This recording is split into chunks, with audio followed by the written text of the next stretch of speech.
Hi,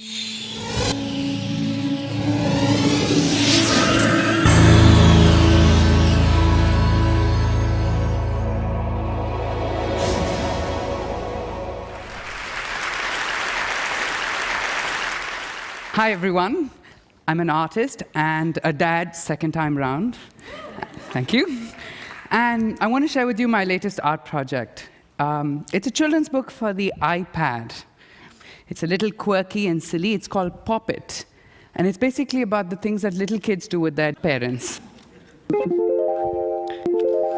So this is about potty training, as most of you, I hope, know. You can tickle the rug. You can make the baby poop. You can do all those fun things. You can burst bubbles. You can draw, as everyone should. But, you know, I have a problem with children's books. I think they're full of propaganda. At least an Indian trying to get one of these American books in Park Slope, forget it. It's not the way I was brought up. So I said, I'm going to counter this with my own propaganda. If you notice carefully, it's a homosexual couple bringing up a child. You don't like it? Shake it. And you have a lesbian couple.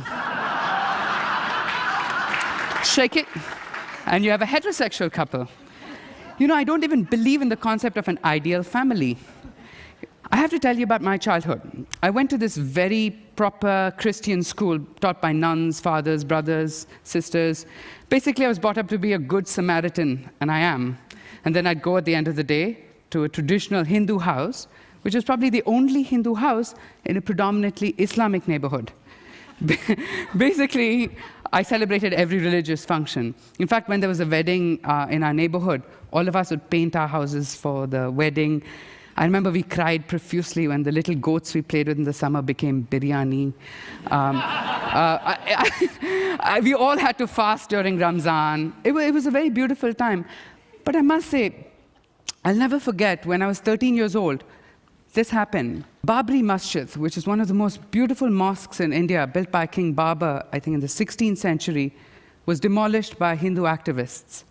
This caused major riots in my city, and for the first time, I was affected by this communal unrest. My little 5-year-old kid neighbor comes running in, and he says, Rags, you know, the Hindus are killing us Muslims, be careful. I'm like, dude, I'm Hindu. He's like, oh!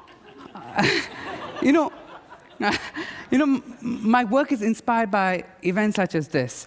Even in my gallery shows, I try and revisit historic events like Babri Masjid, distill only its emotional residue and image my own life. Imagine history being taught differently. Remember that children's book where you shake and the sexuality of the parents change?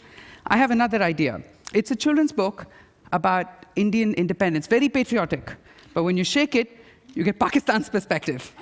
Shake it again, and you get the British perspective. You know, you have to separate fact from bias, right? Even my books on children have cute, fuzzy animals, but they're playing geopolitics. They're playing out Israel, Palestine, India, Pakistan. You know, I'm making a very important argument. And my argument that the only way for us to teach creativity is by teaching children perspectives at the earliest stage. After all, children's books are manuals on parenting, so you better give them children's books that teach them perspectives. And conversely, only when you teach perspectives will a child be able to imagine and put themselves in the shoes of someone who is different from them. I'm making an argument that art and creativity are very essential tools in empathy. You know, I can't promise my child a life without bias.